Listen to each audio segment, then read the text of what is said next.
Hi, this is Marco Fujimura. I'm here in my studio in Princeton, and I just had a wonderful conversation with a mathematician friend, Dr. Satyan Devadoss of University of San Diego. He is the author of this book called Mage Munelin's Unsolved Mathematical Mysteries, and a friend of Fujimura Institute for a long time. And I just had this privilege of speaking with him directly about the recent new discovery of a solved problem, one of the 16 that he lists in this book. And for anybody interested in mathematics, this conversation will be invaluable. But even those who may had trouble with mathematics, Dr. Devadoss says he couldn't figure out fractions in this conversation. So even if you struggled with math, this conversation is for you. His lecture, Blue Collar Mathematics, I will put in a link, which is a lecture that he did for us several years ago, is one of those lectures that I keep giving it out to friends, because this talks about not just mathematics, but the value of the arts, value of why, especially today, in the advancement of technology, we need to slow down and we need to understand this human-to-human contact reality conversation. So while this is on Zoom, we look forward to the day when we can actually get together and hang out together. And I think that's what Fujimura Institute ought to be about. Fujimura Institute is dedicated to my father, a renowned research scientist, a pure researcher who invested his life to understanding human speech and hearing. He's known in the field of linguistics, as well as in speech and hearing sciences. But today, in some ways, to honor his memory and to be able to continue this generative conversation, I asked Satyan to describe this problem, often called the Einstein problem, and how one can understand this very complex mathematical problem, but in a way that is accessible to all people.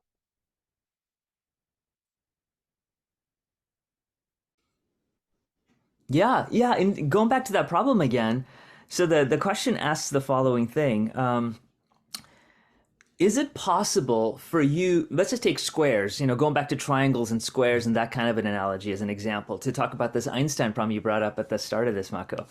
If you go to your bathroom floor or kitchen floor, you see the floor usually tiled by just square tiles. And if you're fancy enough, maybe you have like hexagon tiles, right? Right. And here's the question. Yeah, that's right. Here's the question is it possible for you to tile the floor with some tile that actually doesn't repeat no matter how much you move around the floor? Now, the square tile is the perfect example of the worst case scenario of this, right? Because no matter where you look, it looks exactly the same. If you move 3 feet, it looks just like where you were, because it all looks like this kind of square tiling anymore. But what happens if no matter where you go, the pattern never repeats again as you keep going on an infinite plane, right? Wow. That's part one of the problem. Uh-huh. Part two of the problem is the person who's laying down the tile must not even have a clue as to what they're doing. In other words, they're not intentionally trying not to repeat or repeat. The tile itself must have the property that no matter how you try it, it's always going not to repeat. Right? Wow. So, for example, take the square tile again, right? Just take a normal square tile and put kind of a dot on one corner of the square tile, right? So you can keep tiling it that way. Now, what happens if you do this for every tile except rotate just one of them? If you just rotate one of them, the whole tiling kind of is off. You walk in the bathroom and you go, hey, that tile's off. You forgot to rotate it this way, right? But that kind of breaks the symmetry. It breaks the pattern. Yeah. But is it possible that no matter how this person does it, it'll never do this thing? Wow. This question, it was asked in the 1960s. It was so crazy to even believe that there could be tiles like this. Yeah. That the conjecture was that it's impossible to do that. Right. There's no way you can get, no matter how many different tiles you try, how many different shapes you try, you will never be able to have something that doesn't repeat again. And the mathematical term for it is periodic. Like a sound wave is periodic. It periodically repeats. In math, we call it aperiodic, means it fails to repeat. So something that's do tiles have this property? And this person, I think Hao Wang made the conjecture in the 1960s that it's impossible to ever find any kinds of tiles. His student disproved his own master and found an example. Wow. It's a beautiful thing. And so this person was actually trying to prove what his advisor was trying to say. But in the course of proving it, they ended up disproving it, and they found something. And they needed 20,400 and something different tiles to make it work. Wow. Right? If you give me that many different, rather than just a square or a square and a triangle, if you give me 20,400 different tiles, then I could glue them in this way that it'll never repeat again. Wow. That has huge impact for me as an artist, right? I mean that kind of thinking. But let's go back to the beginning of that. You said that this thought itself was almost on the level of incredulous, out of the box kind of thinking. At the time, it was considered to be impossible. Yeah, I mean, it was just the notion of whether something can be done or can't be done. I think the right joy in mathematics to me, the rush that I have, is actually not answering questions.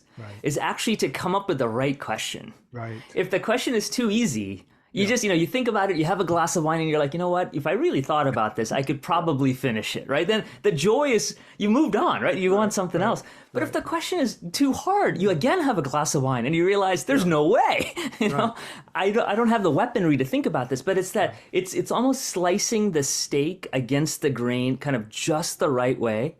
That the flavor comes out, right? Or cooking it at just the right temperature, like over salted versus it's the right seasoning, and it's like, oh my gosh, I didn't know mushrooms can taste so good. And to me, that's that right questions of mathematics or anything.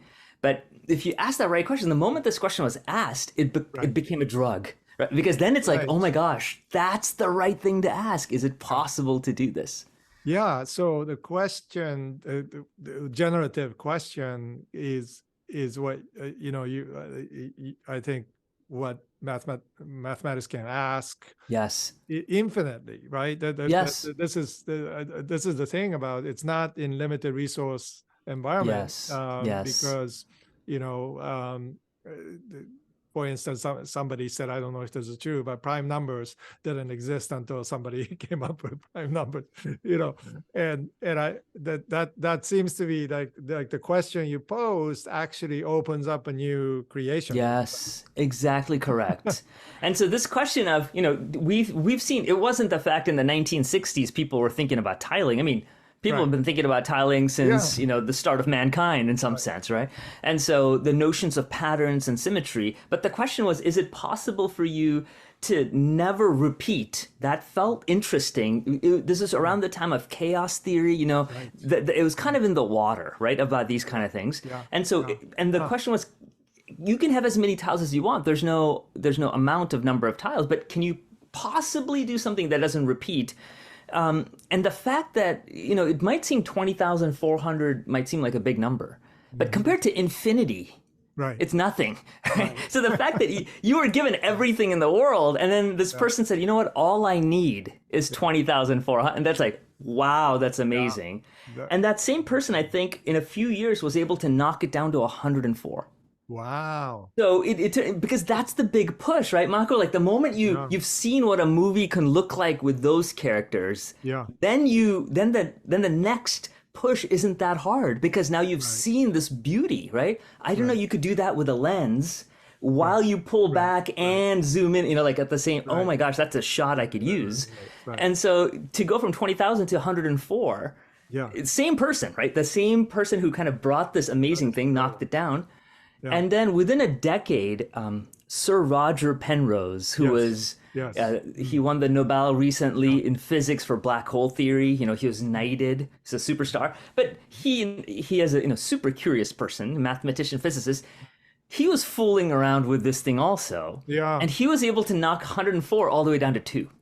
What? Right. And so all you need is a 2 tiles, and these tiles, but now 2 is something I can draw and show it to you, Yeah, right? Like, yeah. and it basically kind of looks like a like a diamond, and a rhombus, like in a very simple shapes. right. People call it a kite and a dart, very simple kind of shapes. I see. And all you need are those 2 tiles. You can go to the kitchen floor and tile this thing. In fact, many mathematics buildings, departments have one of their floors with the Penrose tiling to honor Sir Roger Penrose. Like in the Ohio State math department is, I think the 6th floor is the Penrose tiled floor, right? Things like this. Oh, he's at Ohio State. No. He's in England, but as an example, Ohio State has 200 faculty. They have 7 stories, but one of them is dedicated to his tiling. Yeah, that's where my father ended up teaching after. Oh, yeah. Yeah. So I went to Ohio State. So that kind of opens up so many overlaps between creativity and arts and imagination and mathematics, and which will be surprising for many people, right? That they this field, which, as you noted, has become highly specialized and very, very much at high end of education, and yet it has this way of becoming interactive with our everyday lives. Like you can build a building with this newly discovered reality. And I wonder, for you, somebody who spends your life thinking about this, what does that mean in terms of education, especially your students? Now, I visited you in San Diego. You have a mathematics lab. It's not even, the whole thing is designed around this kind of conversation. Yeah. It's a very great question about students. I've been really struggling as an educator. My joy comes both in creating and in sharing, right? Like I can't do one without the other. If I'm just asked to create mathematics, but not to share it in a clear, fun way, then the joy is gone. And if I'm asked to share things, but without being part of the creative process, if somebody says, hey, here's Mako's beautiful work, please share this thing with the world. I mean, the joy isn't there for me as much as me playing with you, right? And creating something. Right. And so when it comes to education, I think there's a few levels. One is just in the classroom when you're just teaching any subject, right? Trigonometry to calculus to algebra to geometry, there's an accountability a professor has to their student. And the number one accountability is simply to love them. And then, what does that look like on the ground? What does it look like during COVID? What does it look like when the students are going through struggles, right? Emotional struggles. And what does a letter grade mean nowadays? What is grade inflation? There's a whole bunch of things about being a teacher in that sense. The second part is the partnership of bringing them to the research frontier. As I think one of the great joys of a smaller college setting, like a liberal arts college, is that you get to play with your professors. Yes. A place like MIT and Stanford and Harvard, they're brilliant, but the faculty are not there to play with undergrads, right? And so they're driving race cars and they're not interested in, taking a little kid for a ride. Right. But the thing about my school, when I was at Williams for 15 years and here at University of San Diego, we don't have grad students. So it's not that I don't like them, it's just I don't have them. So I have to hang out with undergrads, right? Yeah. So same thing with Bucknell. Same thing with Bucknell, right? And so to me, the interesting thing about taking care of a student at that sense is, I know this is a kind of an offensive thing to say, but really I'm not interested in the students at that point. And what I want to do is I want to do what I want to do, and I want to invite my students to walk with me. Yeah. So the moment I start doing what they're interested in, it turns out that they don't even know what they like. They might have taken like if you go back to high school or junior high, it's like maybe you wanted to major in English because you had a great encouraging English teacher in high school. Right. Or maybe you wanted to do history because you read this cool article, but you really don't know what history is about. And so about mathematics, I just tell my students, here's what I love and here's what I'm putting my energy towards. Partner with me. But if you don't think that fits, then hey, partner with that person over there. And if she's incredible in her work, but her thing is not visual at all. She does algebraic structures in a very different way. So so to me, that's kind of the language of education. Yeah. And going back to this laboratory, this mathematics studio, Studio, what I'm trying to, right. It's not a yeah, what lab, I'm it's a trying to, studio. yeah, what I'm trying to figure, I mean, you can use any word because it doesn't exist anywhere. So we're kind of making up a fake word, right? Like I like that. there's a biology lab and a chemistry laboratory and a computer science laboratory. So, I'm thinking of a mathematics laboratory. And I wanted to use the word studio instead of a lab consciously to have this notion of playfulness. Yes. Because usually in the sciences, it feels like there's a goal you need to do, mix these cells and cut the mitochondria and do something with the DNA. Right. But if you're in a studio, you still clearly are thoughtful and intentional as to what you're doing, but it just alludes to a notion of more playfulness. And I wanted that in the mathematics world. So in the studio, I walked in and there are a whole bunch of boxes filled with things that looks like it's kindergarten toys. Yeah, popsicle like sticks and toothpicks and styrofoam balls and rubber bands. And what's beautiful about that is it's not just head knowledge, but it's somatic knowledge. Yes. You're forced to use your hands. Yes. In fact, the article that we were talking about this problem that just got solved, the big question that was asked since the 1960s was, I know we needed 20,000 tiles, then we needed 100 tiles. Sir Penrose brought it down to 2, and of course, can you knock it down to 1? I mean, that's the question, right? You can't go to 0, so 1 is the smallest you can get. Right. And the word Einstein, like ein is 1, and stein is stone or tile. So it's called this Einstein problem of just one tile problem. And this is in our book as to the fact that can you bring it down to 1? We thought it was, this is not my specialty, but my co-author and I, Matt Harvey, were thinking if there's one problem that feels like it's ripe for picking, this could be it. It could be something that could last 100 years, but it feels like it could be doable. Right. And for mathematicians and kind of playful engineers and just random people in some sense kind of got together and put this together. And not only is it something they've talked about, but it's actually a written up submission to journals with 2 different proofs. So not only is it like, here's one way to do it, here's another way in case you don't buy it. So almost any expert I talk to today in the world is saying, yeah, this is basic. We have to wait for the final, ink to dry, but this is basically true. And so now we have just one tile, and we could actually manufacture it. You and I could, it's a very simple cut. Yeah. And you just make, 100 copies and you could start tiling your studio floor with it. And now you have something that will never repeat with this just one tile. Right. But going back to the studio, Mako, I started to kind of close up this thought, but the way this was actually discovered was not just some random drawings that were done, but the moment a handful of drawings started passing the smell test, as in you have this intuition after thinking about something for a long time, it turned out they actually physically made it. Yes. They actually started taking cardboard, card stock, and actually making cutting the tile and then physically playing it with their hands. Yeah. And to me, the question about the Math Studio, and I think my dream for the next 100 years would be is, if mathematics has been so amazing and beautiful for the past 100 to 200 years where just our mind has been used, how much more would it happen if our body is used as well? Right, it's somatic knowledge. And exactly. I was thinking of that because the article, which I'll post here, a link to the discovery, it precisely says that they were just cutting out shapes and playing with their hands. Yes. And I found that extraordinary for several reasons. One because, Hejin and I have been doing this academic kintsugi, just helping people to understand that somatic knowledge of putting, fragments of ceramics together actually slows you down and creates this heating in your severed neurons or whatever. And we found that to be so powerful. But the other is the question, right, of, if we have this advancement in AI, so-called AI, and why can't the machine solve this?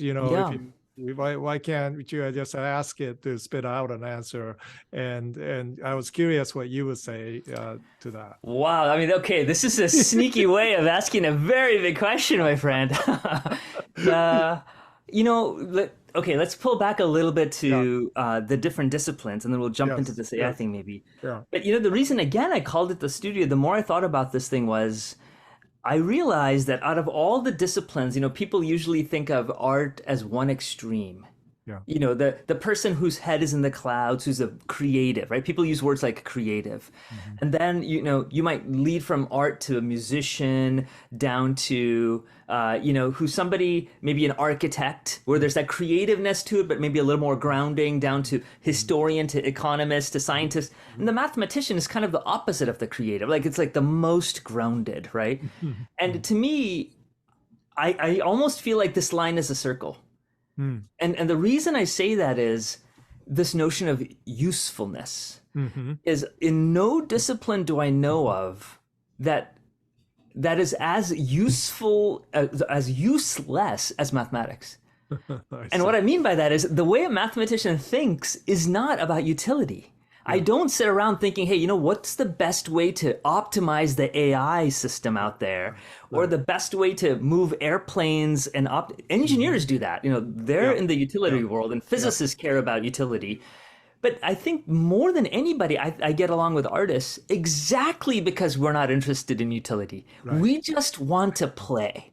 Right. And the notion of playfulness is, why don't I just think about this Einstein problem, about this one tile thing, and maybe I want to think about it in 3 dimensions. Instead of tiling the floor, what if I want to think about it in 18 dimensions? Let's just play with it. And then a proper response from the world would be 18 dimensions. Like, who cares? What's the point? And my answer is nobody cares, but I do, right? I mean, that's the point. I get paid to just play. Yes. And in many sense, an artist kind of deals with the same kind of things, but we're dealing with what it means to be human in both of those situations, right? Yes. We're kind of exerting our creative powers in that sense.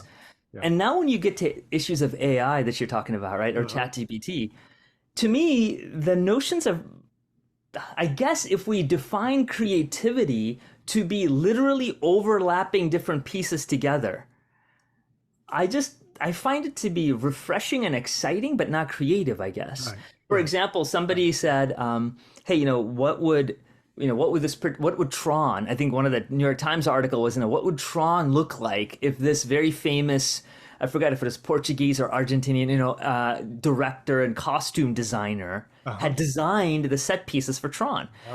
And the output were just, these gorgeous things where the author who had written a book on the director and, on his style, he was blown away because he didn't even know he had designed Tron, this person. And then he realized, oh, I got duped into thinking that this is it. Oh, I see. So you would think, oh, now that that's done, the whole artistic movement's over, because the ChatGPT can do it. But all I think it's doing is it's beginning.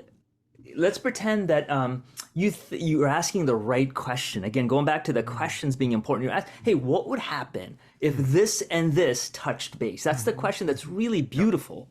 Yeah. And then ChatGPT simply happens to, or whatever this AI tool is, I have no interest in this thing, but it simply lays out a few steps towards a possible thing.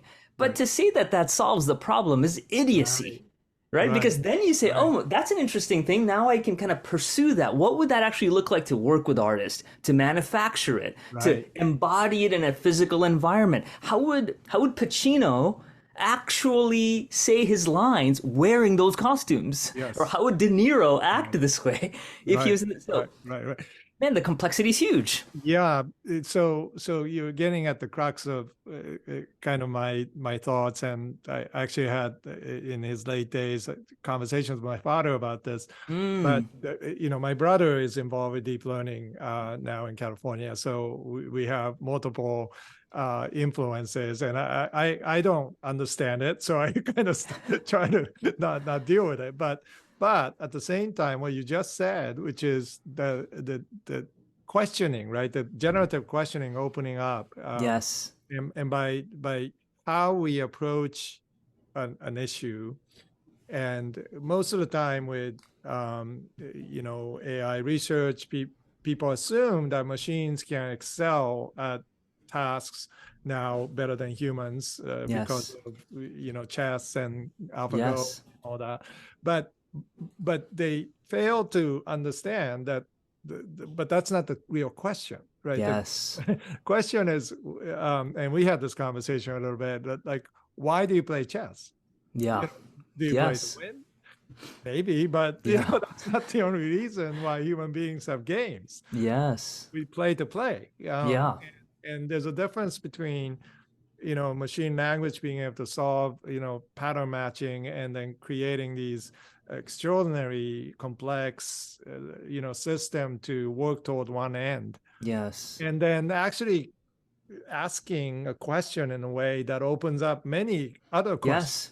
Right. And that's exactly, in fact, if you can think of one discipline that would suffer the most under AI, I would think it's mathematics, because it feels like it has the most structure, right? Like, we have our rules laid out quite cleanly, and it's almost built into the fabric of deep learning and AI, this mathematical way. So one could easily imagine asking this thing and getting mathematical answers. In fact, we've been in the mathematics community, have been doing it for the past 50 years, where computational tools have allowed us to not go down numerous branches of thought, because you see the dead end. It goes, oh, okay. I wasn't able to, that would have taken me maybe, 6 months to compute the thing by hand. But this thing called a computer computes it, and I realize I don't want to do that. That has allowed us to target and choose far cooler, more beautiful venues. Our creativity hasn't gone down. In fact, our conversation began today by saying how powerful mathematics is today, right? Yes. And so you would think that mathematics would be almost dead if the computer lived, but in fact, it's given us more power than ever. So I think this notion of deep learning isn't going to make us less human. I mean, we have to be careful about what it means to be substituting what it means to be human and really ask those questions, but it's going to empower the artist in one sense too. And education should inform a student to ask these questions, exactly, right? In a generative way.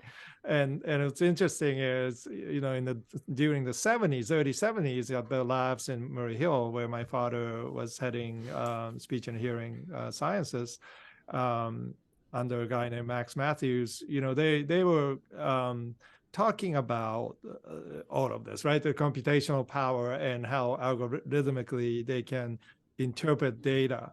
But my father kept on saying, but audio cannot be, you cannot just use segmentalist data to reproduce human sound, because human speech is very complex, and it doesn't, just by cutting a frog and stitching it back together, it's not going to jump again.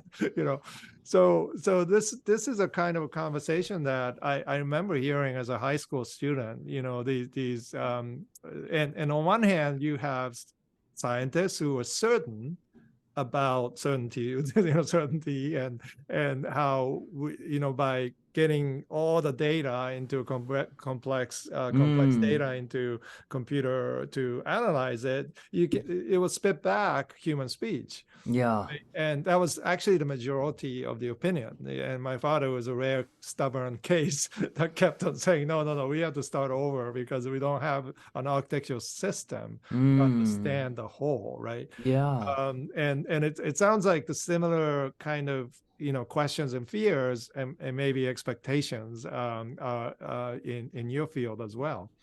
Yeah, I think, it really goes back, as we're just listening to you talk, goes back to the question of what it means to be human. Yeah. Right? It's, can you reproduce human thought, human feelings, a human themselves again? And if you look back at the work of Shelley and Frankenstein, for example, this is not a new thing, right? It's exactly cutting the frog and putting it back together again. Where's the notion of humanity? In fact, the people who should really be taking the lead in most of these questions are those in theology, in philosophy, right, in the arts, who have thought deeply. I mean, if I just look at many of your work that I've seen in person, it really is not works that you can walk by, right? They're meant for a longer conversation, right? It's not, and so there's an investment that an artist who's a creator and who's expecting something of their audience to struggle and sit and struggle with. And science is the quick end, right? You were like, I want to type something in as a mathematician, what is the calculation? What is the area of the thing or the volume of this thing? So I remember this very recent conversation that I read in a paper about these Silicon Valley tech startup that's now thinking about kind of chat GPT AI stuff on video, right? They've been thinking about not just still motion, but about movement. Yes. And the question asked is, hey, so much of the world today is believing what they see in an image.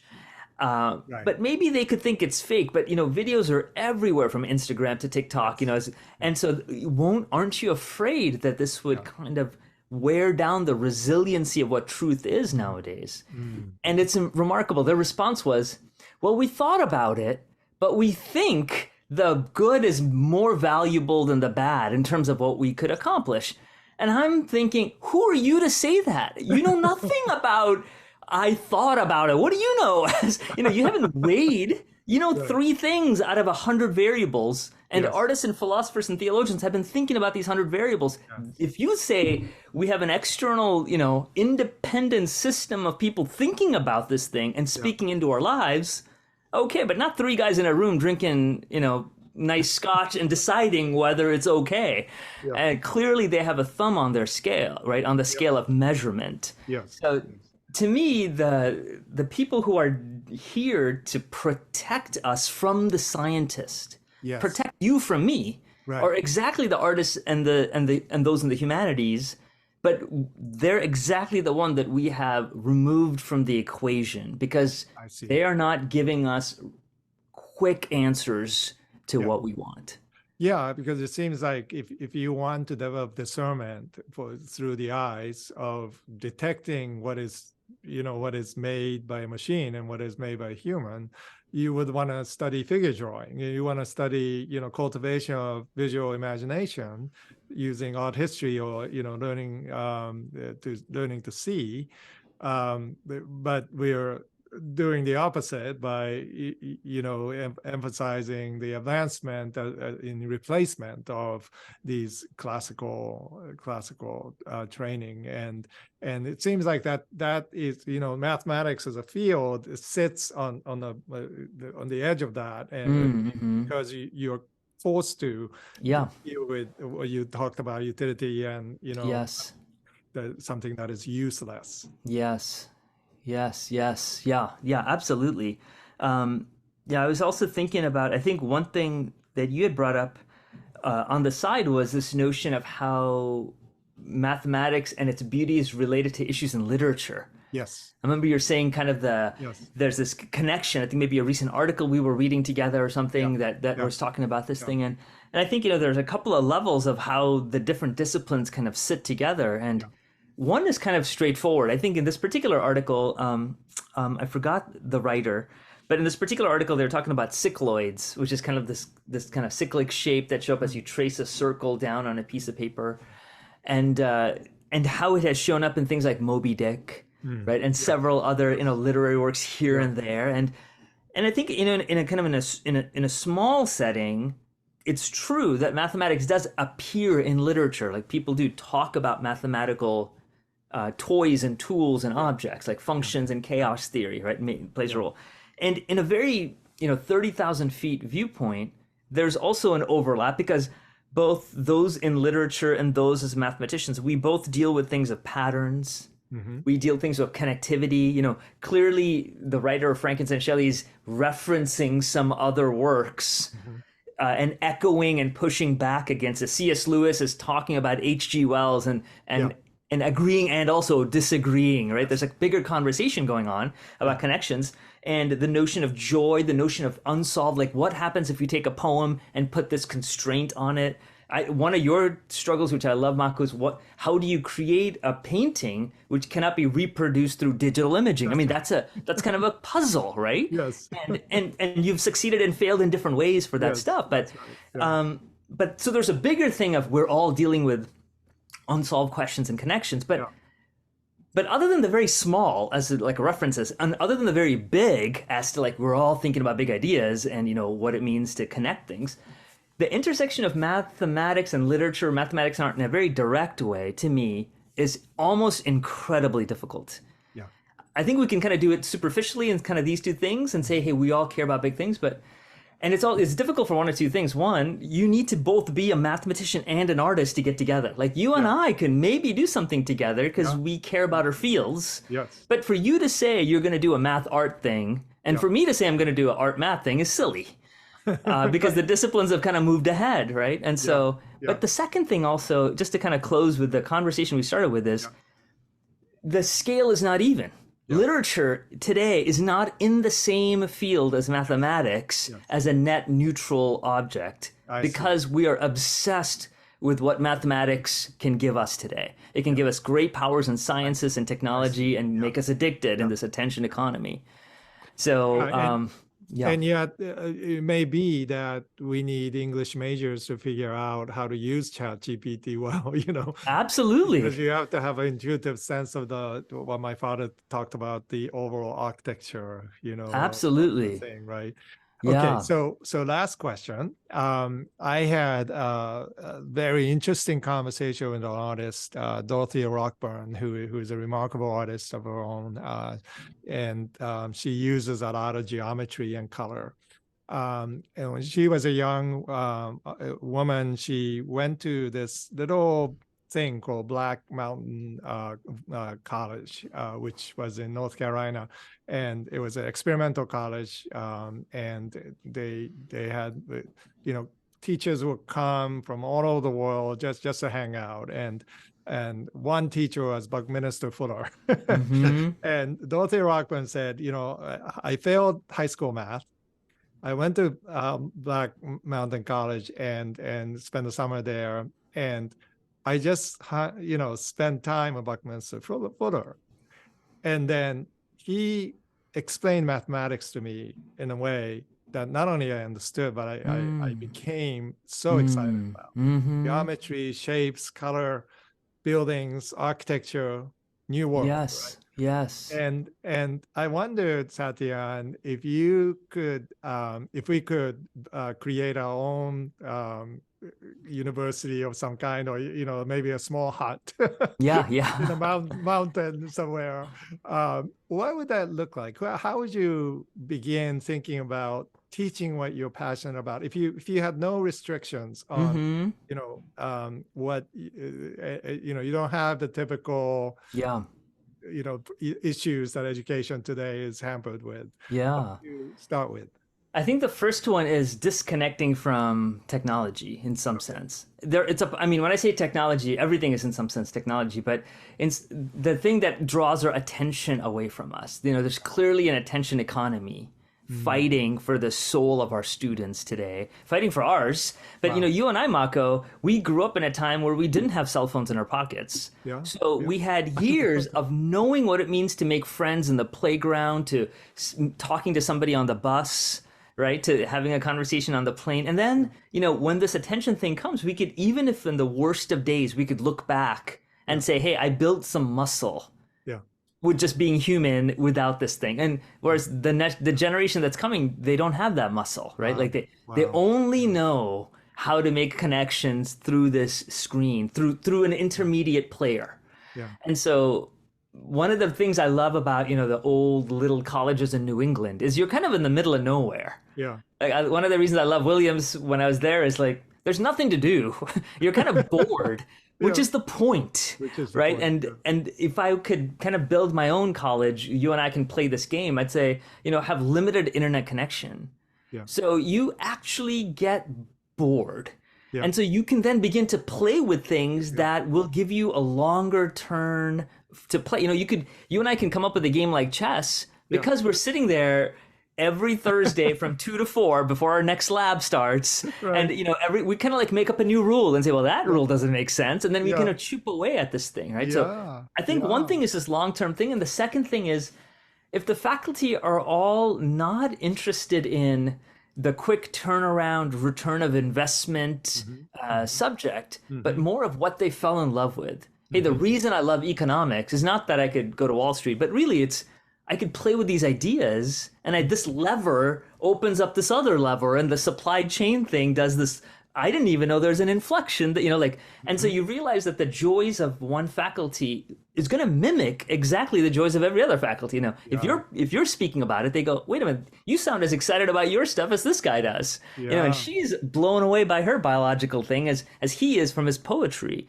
And Yeah. so the students will realize without an artificial need to connect things, Yeah. let's have a class on architectural mathematical literature. Like, we don't need to artificially connect it because it's going to connect it based on our joys of playing.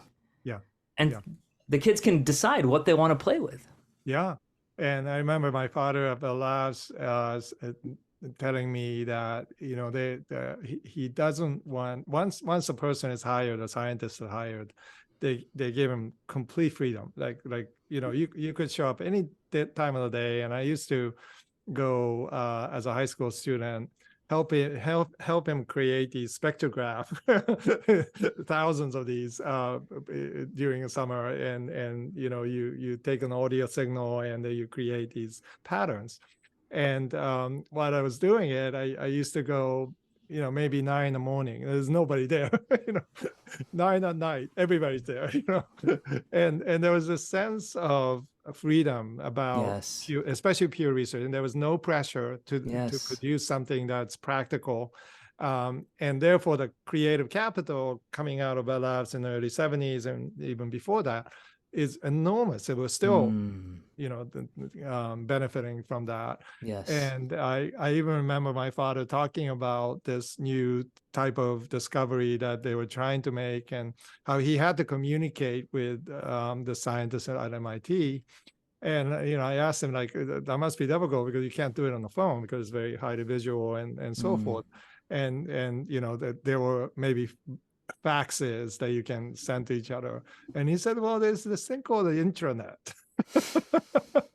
And I was like, oh, that's interesting. That must be just for scientists. And now here we are. Here we are. But Satyan, this is great, and I want to continue this conversation. Yes, if my we friend. could, and just dream together, and hopefully we can do this in person, and create. We can waste time together and invite some students, Some other crazy people to join us. Yeah. Exactly. But thank you so much. And Thanks, Michael. Any last comments on the newest discoveries or what you're excited about? No, I think what always gives me joy is the small things. Like, how does a seed grow? Like, what's the right way to mulch your garden? Like, just little things. I don't think we need to look at the cover of the New York Times or the Wall Street Journal.